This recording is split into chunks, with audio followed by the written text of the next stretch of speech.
On va maintenant parler de stationnarité. Alors, quand on évoque ou qu'on étudie les processus aléatoires, on voudrait savoir si ces processus sont stationnaires sur un laps de temps donné. Alors, ce qu'on entend par stationnarité, c'est que les propriétés de ce processus, donc les propriétés qu'on avait évoquées auparavant, telles que la moyenne, la variance, la corrélation, est-ce que, est-ce que ces propriétés ne dépendent pas, c'est-à-dire le calcul qu'on va faire ne dépend pas de l'origine des temps, c'est-à-dire ne dépend pas à quel moment on va faire le calcul. Par exemple, si on prend la température, si je calcule la température le matin ou que je la calcule le soir, c'est pas un processus stationnaire. Je vais trouver des températures qui seraient différentes. Alors qu'un lancer de dés, par exemple, c'est un processus stationnaire parce qu'il n'a rien à voir que vous lanciez un dé le matin ou le soir ou dans 10 ans. Ben, ce sera toujours les mêmes probabilités qu'il tombe sur chacune des faces qui serait de 1 sur 6. On parle à ce moment-là de stationnarité au sens strict. Au sens strict, la probabilité elle-même ne dépend pas du temps, ce qui n'est pas le cas de la température. Il faut juste savoir que la température, si vous prenez un laps de temps suffisamment court, par exemple 10 minutes, la température dans les 10 minutes, je la calcule ici, je la calcule dans 10 minutes, ben vous trouverez la même chose. Donc, il est toujours possible, quel que soit le processus aléatoire, de trouver un laps de temps court où ce processus peut être considéré comme stationnaire. Quand on parle aussi de stationnarité, c'est comme lorsqu'on évoque l'état d'une personne qui serait hospitalisée, on dit son état est stationnaire, cela signifie que son état n'a pas évolué. Elle n'est pas plus mal et elle n'est pas en meilleure santé. C'est juste que ça n'a pas évolué. C'est toujours le même cas. Si c'était un certain degré de gravité, c'est toujours le même. Si c'était pas grave, c'est toujours pas grave. Alors, il faut juste faire attention. Ce n'est pas parce que c'est stationnaire que ça veut dire que ça ne dépend pas du temps. Quand on parle de stationnarité, ça veut dire que la mesure que je suis en train de faire ne dépend pas du moment où je suis en train de la faire. Mais ça ne signifie pas qu'elle ne dépend pas du temps. Si je prends une statistique qui dépendrait que d'un instant, par exemple, comme pour la moyenne ou la variance, le fait de dire qu'elle ne dépend pas de l'origine du temps, vous avez un seul instant, c'est bon. Ça veut dire que votre moyenne elle ne dépendra pas du temps, vous allez trouver une constante. Et de même pour la variance, vous allez également trouver une constante parce que vous faites la mesure à un instant donné. Par contre, quand on fait une mesure de corrélation ou d'intercorrélation, là, je ne peux pas dire qu'elle ne dépend pas du temps. En fait, quand vous prenez 2 instants, vous mesurez la similitude entre 2 signaux. Quand on parle de stationnarité, ça veut dire que le lien entre les deux variables ne dépend que des instants qui séparent les variables. Ça veut dire que si à 10 minutes, j'avais une très forte corrélation, si je prends par exemple, il est 9 heures, puis à 9h10, puis je peux prendre par exemple à 21h30, puis je vais prendre la mesure à 21h40. Le lien que je vais mesurer ici est identique au lien que j'ai mesuré là. Là, ça veut dire qu'il ne dépend pas de l'origine du temps. Ce n'est pas parce que j'ai commencé à faire ma mesure à 9 heures ou que j'ai commencé à faire ma mesure à 21h30 que ça va changer quelque chose. Si le lien était fort dans un laps de temps de 10 minutes, il va le rester. Si le lien était faible, la mesure de similitude, c'est-à-dire ça se ressemblait, cette mesure de similitude était importante, il y avait une très forte ressemblance sur un laps de temps d'une minute, par exemple, eh ben, ça va le rester dans 10 ans, dans 100 ans.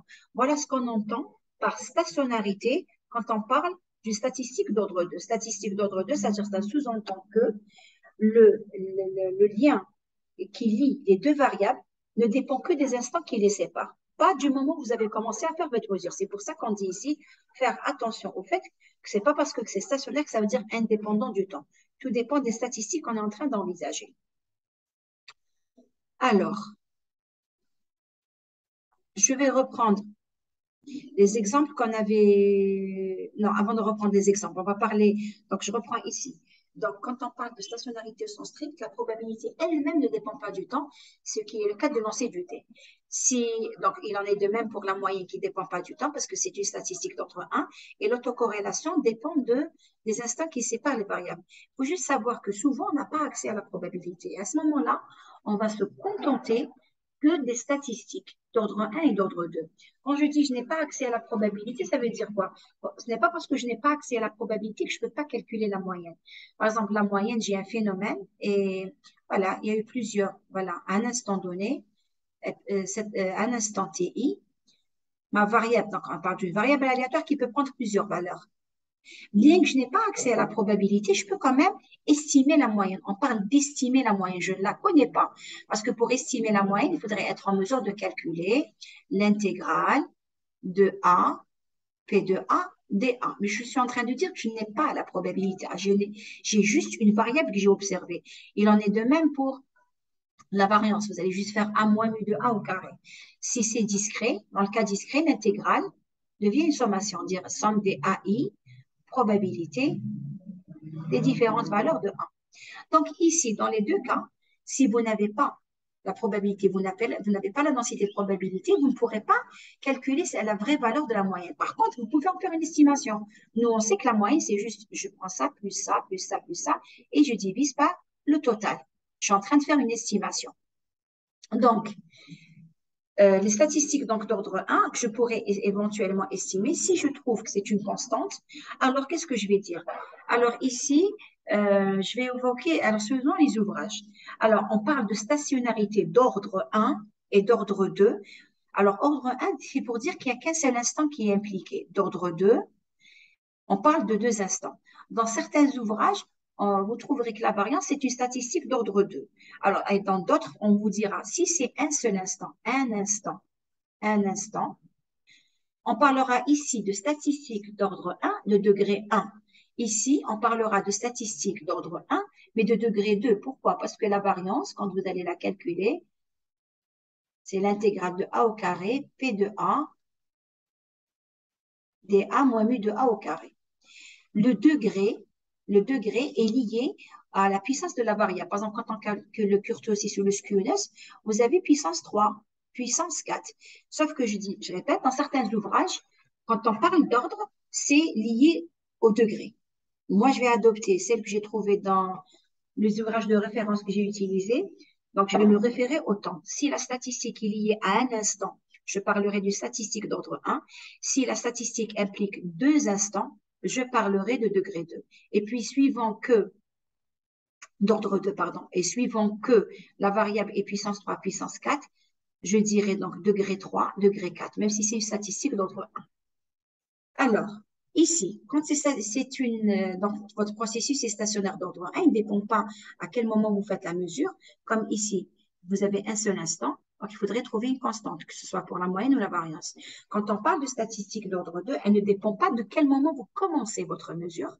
Donc, ça veut dire, c'est pour ça que je vous disais la dernière fois, vaut mieux écrire Rx de t taux, sachant que votre T1, c'est T, sachant que votre T2, c'est T moins taux. Du coup, quand vous allez faire T1 moins T2, vous allez trouver donc T moins taux, ça fait plus taux. Et donc, si votre statistique ne dépend que des instants qui séparent T1 et T2, vous allez donc trouver une fonction de taux. Vous pouvez utiliser cette notation.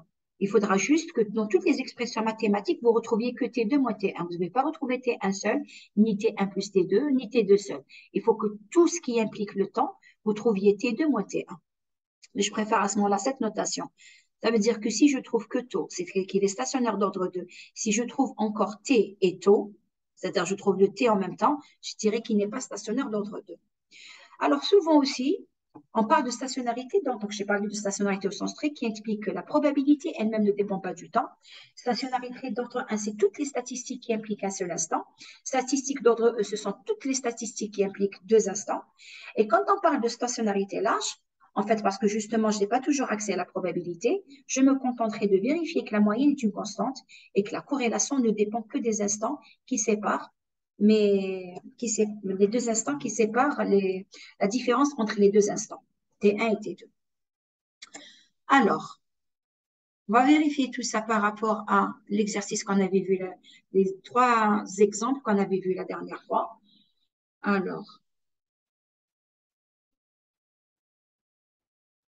Alors, j'ai rappelé juste ce qu'on avait fait comme calcul la dernière fois. Faut juste, je la mettrai encore dans le volet de description.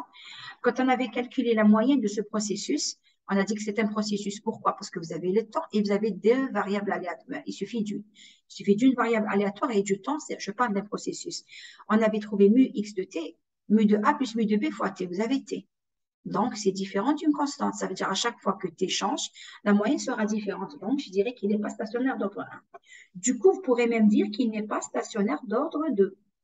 Parce que s'il ne l'est pas de 1, il ne le sera pas de 2. Alors, pour le deuxième exemple, on avait pris x de t à cosinus oméga t plus phi avec phi qui est une constante et 1 une variable aléatoire. Pareil, pour la moyenne, je retrouve t. Pour la variance, je retrouve t. Donc, il n'est pas stationnaire d'ordre 1. Et dès que vous en trouvez un, ce n'est pas la peine de calculer le deuxième. Et si on vous dit étudier la stationnarité au sens large, s'il n'est pas déjà, la moyenne n'est pas une constante, c'est sûr qu'il ne sera pas stationnaire au sens large. Ensuite, on a pris donc un troisième exemple.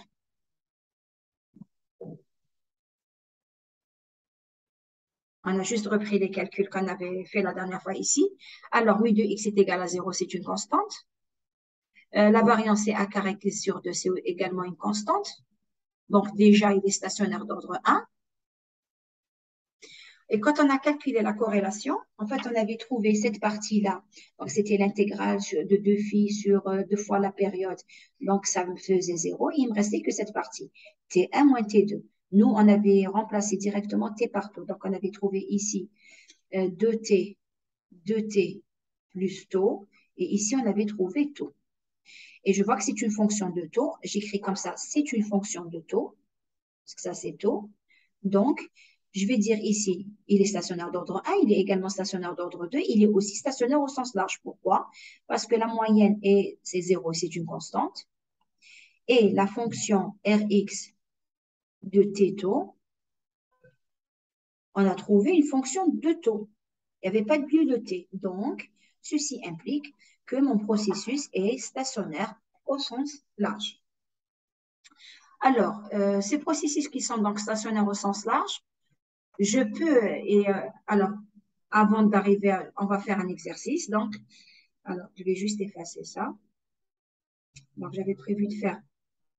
Alors, montrer que le processus A cosinus b pi f0t plus b sinus b pi f0t où A et B sont des variables décorrélées de moyenne nulle, donc A et B, il faut toujours aussi décoder un énoncé. Il faudrait exploiter tout ce qu'il y a dans l'énoncé. Alors, regardez ce qu'on me dit. On me dit que A et B sont des variables décorrélées. Si A et B sont décorrélées, cela signifie que E de AB, je vais l'écrire d'abord, dire d'abord d'où ça vient.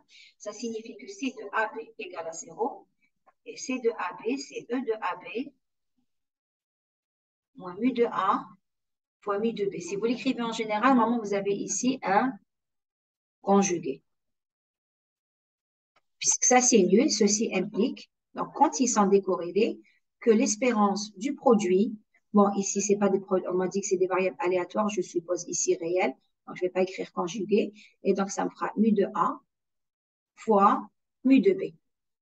Alors, on me dit aussi qu'elles sont de moyenne nulle. Je dois exploiter tout. Moyenne nulle.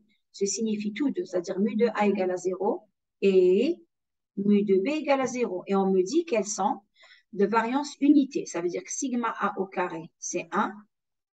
Et sigma B au carré, la variance également, c'est 1.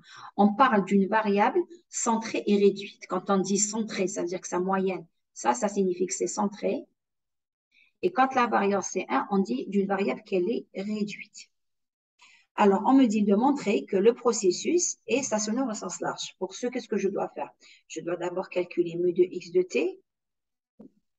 Donc, E de x de t, je remplace. Alors, ça me fait E de A cosinus de pi f0t plus B sinus de pi f0t. On a dit que l'opérateur de l'espérance, il est lié à l'intégrale. L'intégrale est un opérateur linéaire.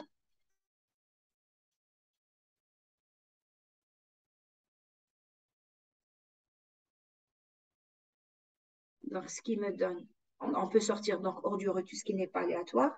Ici, donc, cosinus de pi f0t, E de A, plus sinus de pi f0t, E de B. que je vais pouvoir remplacer donc ça par mu de A et je remplace ça par mu de B. Sauf que dans l'énoncé, on m'a dit que c'était une variable décorée de moyenne mu. On aurait pu me dire aussi centrée, ça veut dire la même chose. Donc ça c'est 0, ça c'est 0. Donc on trouve une moyenne qui vaut 0. Stationnarité au sens large, vous n'avez pas besoin de calculer la variance. Donc il suffit juste de calculer la corrélation. Donc Rx de t taux, donc c'est E de x de t, x conjugué de t moins taux. Alors, ça me donne E de A cos 2pi f0t plus B sinus 2pi f0t. Donc, tout ça que je vais multiplier par la même chose. Donc, mais ce sera A. Non, c'est petit a. Cosinus 2pi f0 t moins taux plus B sinus 2pi f0 t moins taux. Alors, je regarde mes formules trigonométriques. Avant d'y arriver, je vais d'abord développer quand même ma formule. Alors, ça me donne E de, alors, A fois A, donc ça me fait A carré cos 2pi f0t, donc fois cos 2pi f0 t moins taux, plus AB, alors AB, donc cosinus 2pi f0 t fois sinus 2pi f0 t moins taux, plus, je distribue cette partie maintenant, donc je vais la mettre ici, plus BA sinus, alors 2pi f0t, t, cosinus 2pi f0 t moins taux, plus cette dernière partie, donc ça me fait b carré sinus 2pi f0t sinus 2pi f0 t moins taux. Alors, je distribue, enfin je sépare les E, donc ça me fait, alors, E de A carré, je peux sortir cos fois cos, donc cosinus 2pi f0t cosinus 2pi f0 t moins taux.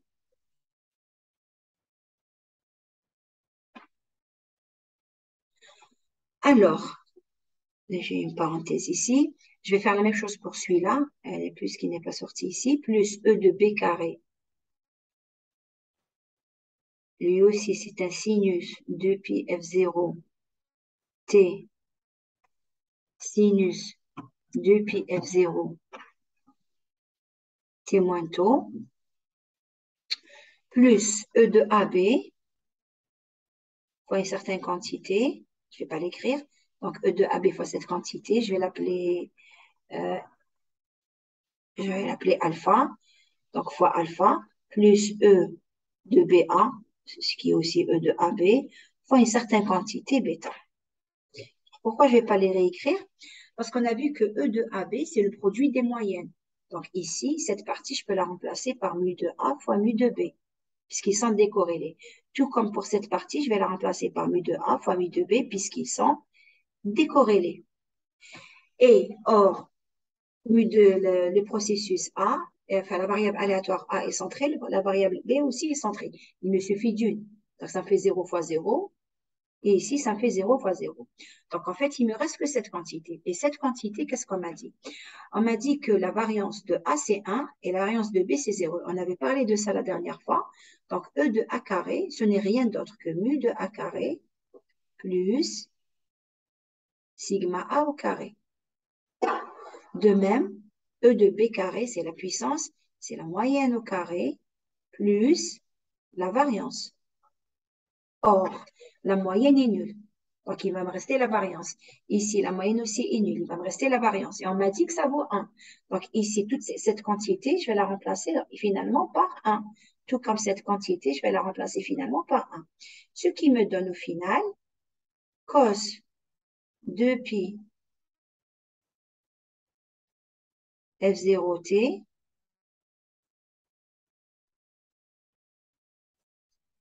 fois cos 2pi f0 2pi f0 t moins tau plus, parce que j'ai un 1 ici. Si on m'avait pas donné, on m'avait dit ça pour sigma carré, j'aurais écrit sigma carré plus cette partie. La même chose. Et alors ça, c'est le développement soit de cos, soit de sinus. Depuis, je vais le vérifier de suite. Sinus 2pi f0 t moins tau. Je vérifie avec mes formules trigonométriques. Donc, j'ai affaire à cos B plus sinus A, sinus B. Alors, cos A, cos B. Alors, cos A, cos B plus sinus A, sinus B, c'est cos A moins B. Donc, tout ça me donne cosinus de ça moins ça. Ça me fait donc cosinus 2pi f0t moins 2pi f0t moins, donc ça me fera plus 2pi f0 tau. Je simplifie, ça me donne cosinus 2pi f0 tau. Je viens de trouver une fonction de taux. Donc, si je résume, j'ai trouvé une moyenne nulle. Donc, j'ai trouvé tout à l'heure. Donc, ça, c'est Rx de t taux. Et tout à l'heure, on avait trouvé mu x de t, 0. Donc, c'est une constante. Ce qui signifie donc que ce processus x de t est stationnaire au sens large. On va maintenant parler justement des processus aléatoires réels où la corrélation a un certain nombre de propriétés qu'on va voir de suite. Donc maintenant, dans le cas où votre signal aléatoire donc, est réel et qu'il est stationnaire au sens large, je répète ce que c'est que stationnaire au sens large, donc ça veut dire que sa moyenne est une constante et sa fonction de corrélation est une fonction de taux. Alors, à ce moment-là, vous avez un certain ensemble de propriétés. Première chose, parce que c'est un signal réel, la corrélation fera que Rx de taux, c'est Rx de moins taux. Ce sera symétrique parce que Rx de t taux, je vais remettre la définition ici, c'est E de x de t, x conjugué de t moins taux. S'il est réel, vous n'avez plus besoin de ça. Alors, quand vous avez un signal que vous gardez à sa place, vous translatez celui-là, ou bien c'est celui-là que vous gardez, vous translatez celui-là, ça revient au même. Donc, vous coulissez donc deux quantités. Donc, j'ai ça, et je veux mesurer la similitude avec lui-même. Donc, je prends ça, que ce soit celui-ci que je décale ou celui-ci que je décale, je vais couvrir la même surface. Et du coup, la surface commune qui est couverte, elle sera toujours maximum au point 0. D'ailleurs, au point 0, on n'en a pas parlé. Regardez, au point 0, j'aurais dû le signaler dans les autres exercices. On va le mettre ici. Au point 0, qu'est-ce que vous allez retrouver quand il n'y a pas le conjugué? E de x de t au carré. Et ça, on sait ce que c'est. Ça, c'est la puissance. Et c'est mu de x au carré plus sigma x au carré. Ça veut dire qu'au point 0, Rx de 0, vous trouvez ça, puisque tout vaut 0. Donc, vous vous retrouvez avec E de x de t au carré. Et ça, c'est la puissance et c'est la moyenne au carré plus la variance. Et si vous remarquez, je n'ai pas écrit de t, parce que j'ai supposé déjà qu'il est stationnaire au sens large. Donc, sa moyenne est une constante qu'il en est de même pour sa variance. Maintenant, si x de t, alors là, on va extrapoler. En fait, si vous prenez taux et vous le faites tendre vers l'infini, c'est-à-dire vous mesurez la similitude entre deux signaux à un instant t, puis à un instant très éloigné de t. Vous pouvez considérer à ce moment-là que à condition bien sûr qu'ils ne soient pas périodiques, vous pouvez considérer qu'ils sont statistiquement décorrélés, c'est-à-dire qu'il n'y a pas de dépendance linéaire. Si je prends la température qu'il fait aujourd'hui et celle qu'il faisait il y a 100 000 ans, on n'a rien à voir avec l'autre. Tout comme si je prends une surface de la Terre, un endroit donné de la Terre, et que je regarde ce qu'il était il y a 10 000 ans, je ne trouverai jamais la même chose. Même si c'est le sommet d'une montagne, il y a eu une érosion qui fait que ce n'est pas pareil. Donc, à ce moment-là, ici, vous pouvez supposer donc que si deux processus, il est sûr qu'il n'y a aucune dépendance linéaire, parce que c'est le même processus. Vous ne pouvez pas dire qu'ils sont indépendants, mais vous pouvez faire une hypothèse plus faible en disant qu'il n'y a sûrement pas de dépendance linéaire. Ça veut dire qu'ils sont décorrélés. Et dans le cas où ils sont décorrélés, qu'est-ce qu'on a dit? On a dit que lorsque deux processus sont décorrélés, la corrélation donc de x de t et celle de x de t moins taux, ce sera le produit des moyennes. Ce sera 0. Et ça, donc on a dit que ça vaut donc E de x. La covariance vaut 0. Je crois que j'ai dit corrélation. La covariance est nulle. Donc, c'est E de x de t moins taux. Ça, par définition, donc c'est mu de x de t fois mu de x de t moins taux. Ça, c'est la définition de la covariance. Et lorsque la covariance est nulle, c'est-à-dire que lorsque le coefficient de corrélation vaut 0, vous aurez donc l'égalité entre ça et ça. Or, mon processus est stationnaire au sens large, ça veut dire que la moyenne est une constante. Si elle ne dépend pas de t, eh ben, elle ne dépendra sûrement pas de t moins taux. Ce sera la même constante au carré. Et donc, ce sera le produit des moyennes. C'est pour ça qu'on trouve ça. Ce qui signifie que vous, si vous avez le graphe d'une autocorrélation statistique, le signal aléatoire réel, vous savez que la lecture que vous faites au point 0, ici au point 0, ce que vous trouvez ici, la jolie 5, je sais que c'est la variance plus la moyenne. À l'infini, ce que je lis ici, c'est mu de x au carré. Donc ici, par déduction du graphe, je devine que mu de x c'est 1. Ensuite, si mu de x c'est 1, donc mu de x au carré plus sigma x au carré c'est 5. Et donc du coup, ça implique que la variance c'est 4. Donc, ça me permet pour certains exercices de tirer des informations. En regardant le tracé de la corrélation, je peux déterminer la moyenne et la variance.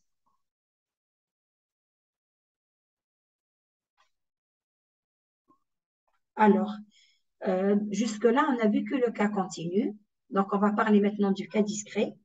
Alors, dans le cas où c'est discret, il n'y a pas vraiment grand-chose qui change. Au lieu que vous écriviez T, vous allez écrire N. Et si c'est un processus discret, s'il est stationnaire, eh bien, ce sera une constante. Donc, au lieu d'écrire E de x1, c'est E de mu de x1, c'est E de xn. La corrélation, au lieu d'écrire T1 et T2, je vais écrire N1 et N2. Alors maintenant, ceci implique, comme c'est quelque chose de discret, vous n'aurez pas une fonction continue, vous allez avoir une fonction discrète qui est, donc par exemple, quelle est la corrélation entre l'instant 1 seconde et 1 seconde? Quelle est la corrélation entre l'instant 1 et l'instant 2? La corrélation, on a une erreur entre l'instant 1 et l'instant 3. Entre l'instant 1 et l'instant 1, tout dépend du nombre d'instants que vous avez, c'est-à-dire tout dépend de votre processus aléatoire. Donc, si vous avez un processus aléatoire, donc vous avez plusieurs réalisations, sauf que c'est discret. Donc, je vais prendre des points et j'ai forcément, puisque c'est discret, j'ai n points. On continue, vous avez une infinité de points. Alors, lorsqu'il y a, les propriétés ne changent pas, donc ça veut dire que s'il est stationnaire d'ordre 1, vous aurez la moyenne et la variance qui seront des constantes.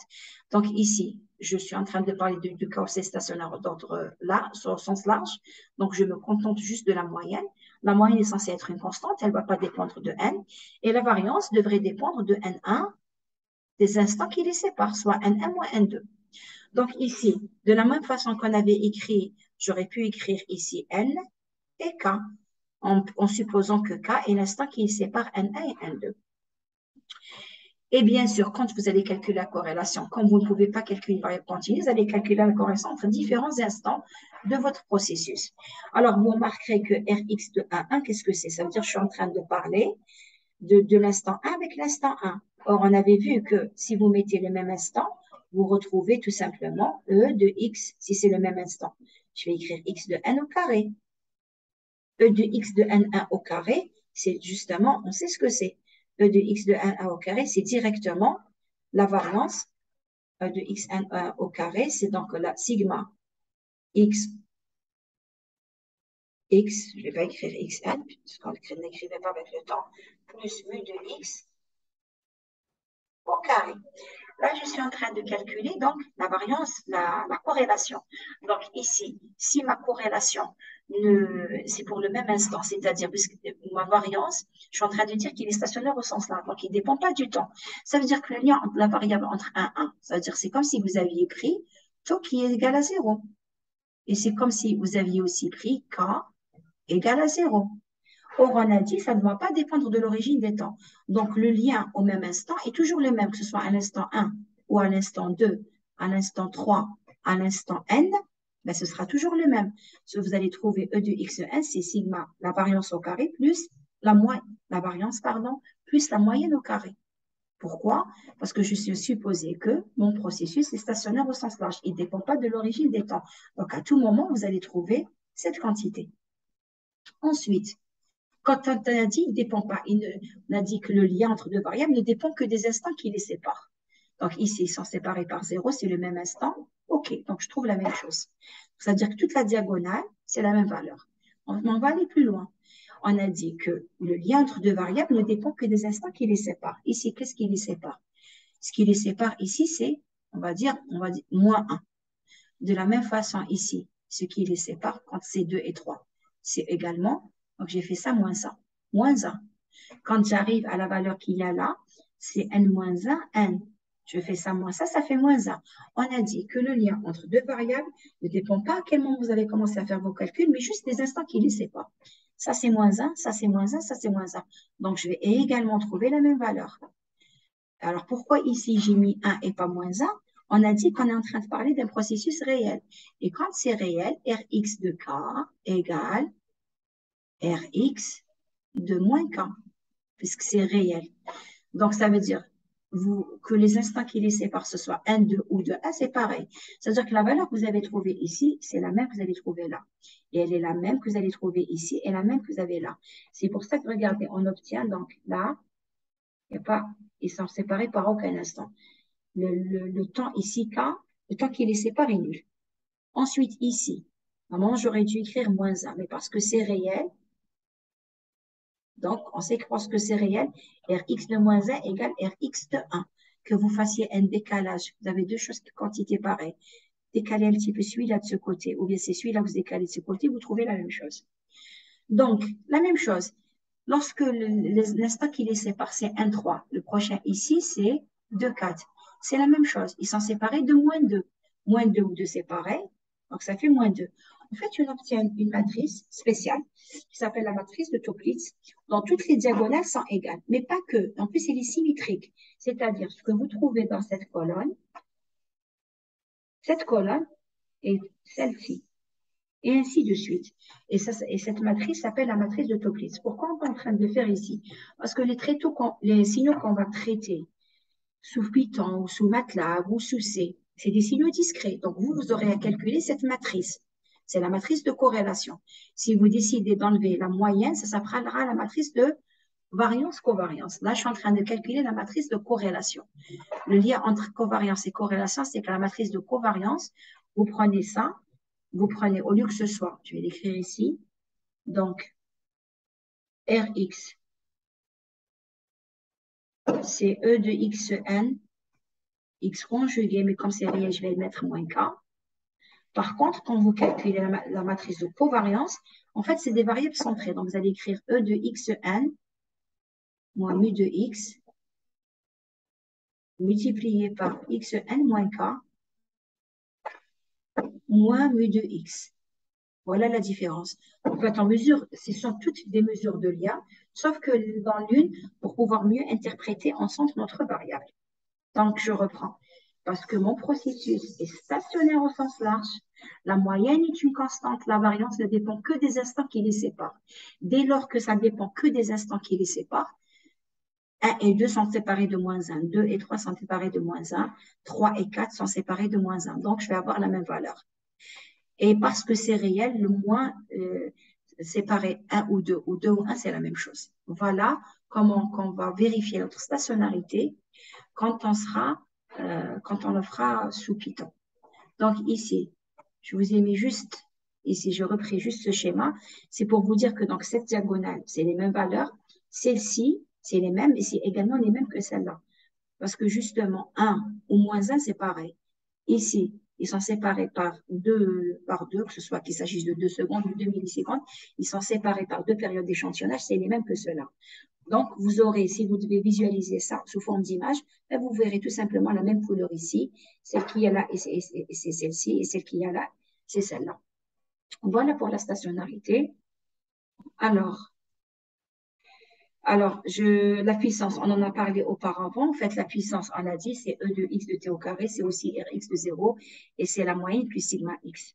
Maintenant, si vous voulez calculer l'énergie, il faudra intégrer la puissance par rapport au temps. Il faudrait intégrer cette quantité par rapport au temps. Maintenant, on a parlé donc de puissance. Ça paraît aussi bizarre de parler de puissance de quelque chose qui serait aléatoire, mais supposons que je suis en train de parler, il y a un bruit qui est environnant. Ce bruit, plus il va augmenter, bien qu'il soit aléatoire.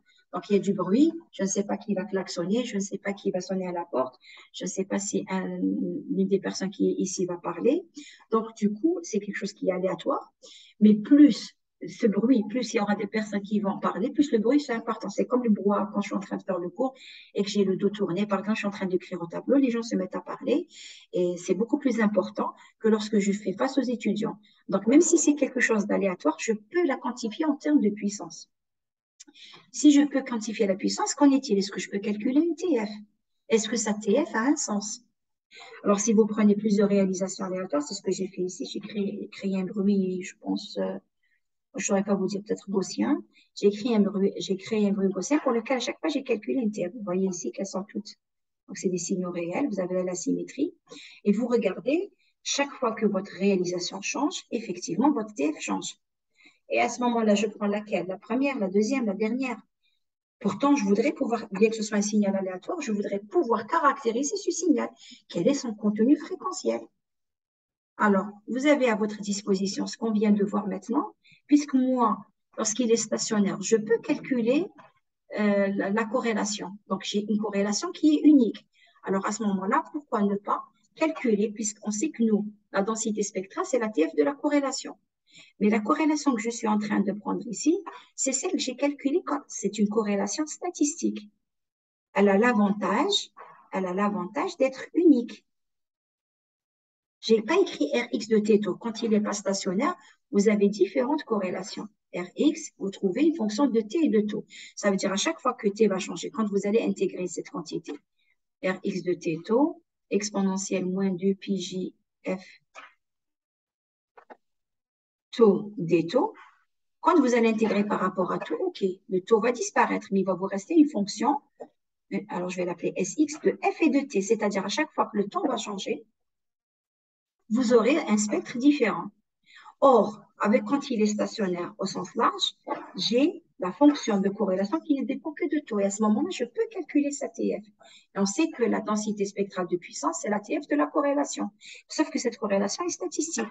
Donc, ça veut dire que je pourrais calculer, tout simplement, avoir une représentation fréquentielle unique qui ne dépend plus de T parce que justement, il est stationnaire. Je n'ai que taux. Quand vous intégrez par rapport à taux, vous allez trouver une fonction de F. Ce qui est bien, donc je vais pouvoir caractériser mon signal en termes de fréquence, c'est-à-dire connaître les distributions de mon fréquentiel, les distributions de l'énergie en fonction des fréquences. Bien sûr, ici, la puissance qu'on avait calculée auparavant, je peux la retrouver ici parce que quand vous calculez Rx de taux, si ça c'est la TF de ça, ça veut dire que Rx de taux, c'est rien d'autre que la TF moins 1 de Sx de f exponentielle 2 pi jf taux df. Si vous prenez taux qui vaut 0, donc qu'est-ce que vous allez retrouver? Si vous prenez taux qui vaut 0, pour taux qui vaut 0, donc tout ça, je vais le mettre ici, mettre là, taux. Si taux vaut 0, je trouve donc Rx de 0. Donc ce sera l'intégrale de Sx de f df. Or, Rx de 0, ce n'est rien d'autre que, donc, E de x de t, x de t. Donc, et ça, c'est E de x de t au carré. Et E de x au t au carré, c'est la puissance. On a vu ce que ça valait. Ça valait la moyenne plus la variance. Donc, une autre façon, peut-être que c'est plus simple de calculer par moment cette puissance à partir de cette formule. Alors, maintenant qu'on a parlé de puissance et de densité spectrale, on doit introduire un signal, c'est-à-dire des signaux aléatoires. Il y a ce qu'on appelle les processus aléatoires, les processus poissoniens, Markov. Alors, il y a un processus aléatoire bien spécifique, c'est le bruit blanc. Il s'appelle le bruit blanc parce qu'on fait l'analogie avec le spectre du visible, avec la lumière blanche. En fait, il contient toutes les fréquences. C'est un signal dont la densité spectrale est une constante. C'est-à-dire que quand vous allez faire tracer cette densité, vous allez trouver une constante. Parce que ça occupe justement toute la plage des fréquences, donc on l'appelle un bruit blanc. Forcément, nous, on sait calculer la TFTD-1 ou la TF-1 d'une constante, c'est un Dirac. Donc, dans le cas continu, vous allez trouver que son autocorrélation, c'est un Dirac, c'est-à-dire quelque chose qui va être représenté comme ça. Dans le cas où c'est discret, c'est un point. Donc, ce bruit blanc, on va l'exploiter plusieurs fois, notamment quand on va faire de la modélisation, quand on va voir le filtrage adapté. Et puis, c'est une façon surtout de ne faire aucune hypothèse a priori sur le bruit. Quand vous dites qu'il est blanc, c'est-à-dire vous supposez qu'il occupe toutes les fréquences. Si, par exemple, vous prenez un bruit qui fait ça, qui descendrait pas, qui occupe une plage de fréquence, on va parler de bruit rose, de bruit d'une autre couleur. Mais a priori, donc le bruit blanc, vous ne faites aucune hypothèse, c'est une hypothèse de démarrage plausible. Vous supposez que le bruit existe sur toutes les fréquences. Donc, il n'y a pas de limitation. Alors, maintenant qu'on a parlé de bruit blanc, je ne sais pas si j'en ai fait une représentation. J'en ai fait une représentation, justement. Regardez ici, quand vous allez générer le bruit blanc, vous n'allez pas, bien sûr, vous trouver une constante. Parce que pour pouvoir trouver une constante, il faudrait avoir une séquence infinie. Vous, quand vous allez générer un bruit, il faut bien qu'il démarre quelque part. Vous débutez quelque part, c'est un signal, il se termine quelque part. Vous ne pouvez pas faire de moins l'infini à plus l'infini. Donc, voici, on a généré un bruit blanc dans la variance. Alors, je vois que l'écart ici est à peu près entre moins. Je suppose que j'ai dû prendre un bruit blanc gaussien centré, parce qu'on voit ici que c'est autour de 0, de moyenne 0, et j'ai dû prendre une variance de 1. De toute façon, je pourrais le vérifier. Si je me trompe ou pas, je vais voir la constante, elle est autour de quelle valeur. Donc, ici, sa moyenne est nulle. Donc, générer un bruit blanc sous Python, vous allez appeler la fonction random. Alors, je crois que c'est random.randn. Et je pense qu'elle est définie dans NP, mais bon, tout ça à vérifier. Quand vous mettez 1, ça veut dire que c'est gaussien. Si vous mettez rien, ça suppose que c'est uniforme. Si je calcule la corrélation, normalement, j'aurais dû, si ça avait été un cas parfait, j'aurais trouvé Dirac. C'est pas le cas. Ces petites variations que vous avez là, c'est parce que vous n'avez pas pris. Plus vous allez prendre un nombre n élevé, plus ces petites variations vont devenir faibles. On trouve une certaine corrélation, mais là, je lis. Donc, j'ai dû prendre une corrélation. Maintenant, je sais que c'est pas 1. J'ai dû prendre 0,25. Parce que la lecture que je fais ici, c'est 0,25. Or, ce qu'on lit ici, on l'a vu tout à l'heure. On a dit que Rx de 0, c'est mu de x au carré plus la variance. On a dit Rx de l'infini, c'est la moyenne. Et vous remarquez ici, regardez, ça, c'est 0. Donc, la moyenne est égale à 0. Donc, si la moyenne est égale à 0, en 0, je vais lire directement sigma x au carré. Et ça vaut 0,25. Si vous regardez la densité spectrale, on n'a pas trouvé une constante. J'aurais dû trouver une constante autour de 0,25. Ce n'est pas le cas ici. Je trouve donc une valeur. Je trouve des valeurs, mais je regarde que le spectre, je n'ai pas trouvé. Je m'attendais donc à trouver quelque chose de constant. Ce n'est pas le cas. Mais on trouve quelque chose où c'est un spectre qui couvre toutes les fréquences. Moi, je m'attendais à trouver quelque chose de constant. Je trouve quelque chose qui varie autour d'une certaine valeur, qui est normalement, qui devrait être sigma x au carré si je l'ai fait correctement. Là, peut-être qu'il y a un problème de normalisation. Normalement, j'aurais dû trouver quelque chose autour de 0,25. Alors, ce bruit blanc, donc, je reprends. Donc, mon bruit blanc, il a une moyenne qui est nulle. On dit qu'il est totalement décorrélé. Pourquoi c'est décorrélé? Remarquez, aucun lien. Dès que vous dépassez, dès que taux est différent de 0, c'est autour de 0. Donc, on dit un bruit blanc décorrélé. Il ne ressemble à lui-même qu'au point où vous avez une superposition parfaite. C'est-à-dire, rappelez-vous l'accord, on calcule E, de x de t moins taux. Je ne vais pas écrire conjugué, c'est réel. En fait, pour toutes les valeurs, il vaut 0, sauf pour taux différent de 0. Il vaut 0, il vaut la variance sigma x au carré pour taux égal à 0. C'est comme ça qu'on va l'écrire. C'est ce que ça représente aussi, ça. Quand vous êtes en discret, donc vous avez, ça vaut 0 pour k différent de 0, et ça vaut donc sigma x au carré pour k égale à 0. Alors, voilà pour le bruit blanc. Mais on va voir, il a d'énormes utilités qu'on aura l'occasion de voir. Ce qu'on a écrit. Et donc, sa densité spectrale, c'est sigma x au carré. Dans le cas où c'est continu, représenté par un Dirac, et idem pour le cas discret. Alors, maintenant, la notion d'ergodique, c'est une notion tout aussi importante que la stationnarité. Nous, dans la réalité, on ne pourra jamais faire une mesure 1000 fois, 10 000 fois. Vous avez vu que pour avoir une variable aléatoire, il faut se placer en verticale. Une variable n'a de sens que lorsque, quand vous dites par exemple la probabilité que A, x soit égal à A, c'est le nombre de fois que vous avez eu A, limite, lorsque n tend vers l'infini. ND, lorsque vous le lancez, c'est pas en le lançant 10 fois ou 12 fois, vous allez tomber sur les 6 faces 12 fois, j'aurai les 6 faces chacune 2 fois. C'est au bout de 6 millions d'essais que vous pourrez avoisiner 1 million pour chacune. Et encore, vous en aurez certaines à 999 999. Et c'est que c'est pas possible. Moi, je vais pas pouvoir réquisitionner 1000 personnes pour lancer 1000 dés à un instant donné pour parler de variables aléatoires. Une variable aléatoire ne dépend pas du temps. C'est beaucoup plus simple de prendre une personne, de lui faire jeter le dé, en tant soit peu qu'il soit pas pipé, enfin, il faudrait pas qu'il soit trafiqué et pipé, ce dé, vous pourrez faire vos statistiques. En fait, c'est ce qu'on cherche à faire. Dans la réalité, vous avez souvent une réalisation. Moi, quand je prononce ma phrase, je suis en train de parler, donc maintenant que je vais faire cet enregistrement, ou que je veux l'analyser sous prétexte c'est aléatoire, je vais parler plusieurs fois. Je vais faire cet enregistrement 10 000 fois. Non. J'ai fait un enregistrement. Si je dois le traiter des séquences de la parole, faire une identification, je vais prendre des petites quantités. J'en avais parlé tout à l'heure que vous trouverez toujours un laps de temps suffisamment court où vous pourrez supposer qu'il est stationnaire au sens large. Un temps suffisamment court où les propriétés statistiques ne vont pas changer. Donc, dans la réalité, nous, quand on a parlé de stationnarité, on a toujours raisonné en vertical. On s'est dit comme ça. Voilà. Est-ce que si je calcule la moyenne ici, c'est la même qu'ici, c'est la même qui est là? Est-ce que si je mesure le lien entre ces deux instants, c'est le même qu'entre ces deux instants? Il ne dépend pas à quel moment j'ai mesuré le lien, c'est-à-dire c'est la même durée de temps qui les sépare. Mais pour pouvoir faire cette hypothèse de stationnarité, il faudrait que j'ai ces réalisations. Dans la réalité, vous ne les avez pas. Donc, vous avez non seulement supposé qu'il est stationnaire, et vous allez être obligé de faire autre chose. Vous allez en plus supposer qu'il est ergodique. Alors, c'est quoi l'ergodie? C'est de dire que ce que je vais calculer en temps, qu'une moyenne temporelle, c'est la moyenne statistique.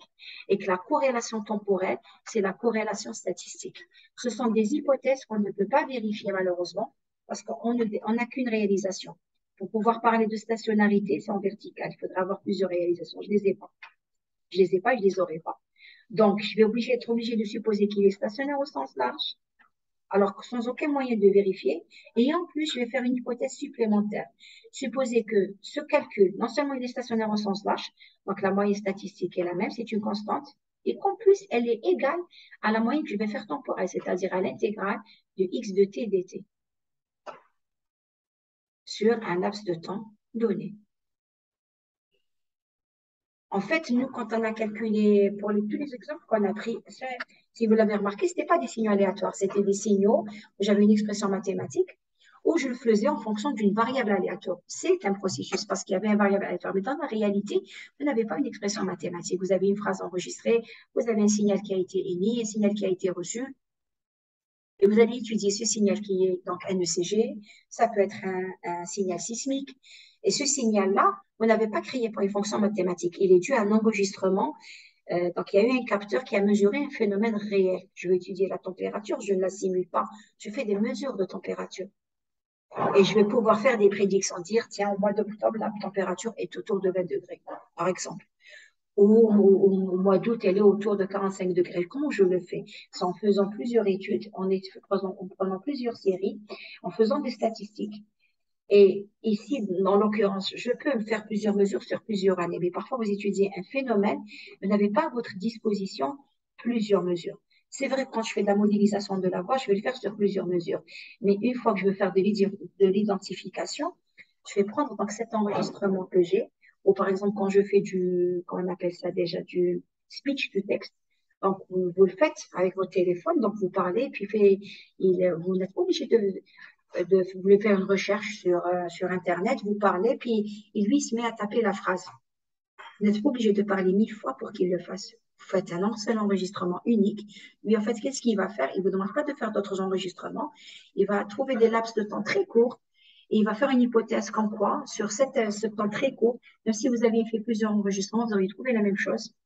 Et ce même chose-là, parce qu'il a besoin d'outils statistiques. On va le voir quand on va faire de la modélisation R, quand on va faire du filtrage de VNR. Vous allez remarquer qu'en fait, on a besoin de la formulation. Les formulations qu'on va utiliser font qu'on va utiliser ces moyennes et ces corrélations, les moments statistiques. Sauf qu'on ne les a pas. Et on va supposer donc non seulement c'est stationnaire, alors qu'on ne peut pas le vérifier, et qu'en plus c'est érogotique. Donc ça veut dire que ça ne dépend pas d'origine des temps, et que je peux les remplacer par quelque chose de temporel. Donc voici l'expression du moyen temporel, voici l'expression de la corrélation temporelle, on sait comment la calculer. Donc vous remarquez tout à l'heure, on écrivait E de X de T, c'est-à-dire je vais le mesurer par rapport à la variable là, je vais le mesurer pour une réalisation, pour un des X, et je vais le mesurer par rapport au temps. Pour ce qui est de la TF, on va juste calculer, donc soit la TF de la corrélation, quand je n'ai pas la possibilité de la calculer, le théorème de Wiener qui est Chine, il nous dit aussi que je peux l'estimer de la corrélation, tout comme je peux l'estimer directement de la TF du signal, puisque j'ai affaire à un seul signal. La prochaine fois, justement, on va voir pour le prochain cours, justement, c'est des signaux aléatoires, ben, il faut bien les traiter, entre autres les filtrer. Que va-t-il se passer? Est-ce que si une entrée est aléatoire, est-ce que la sortie l'est? Est-ce que s'il a des propriétés, s'il est stationnaire au sens large, le signal d'entrée, est-ce qu'il en sera de même pour la sortie? C'est ce qu'on aura l'occasion de voir dans le prochain cours.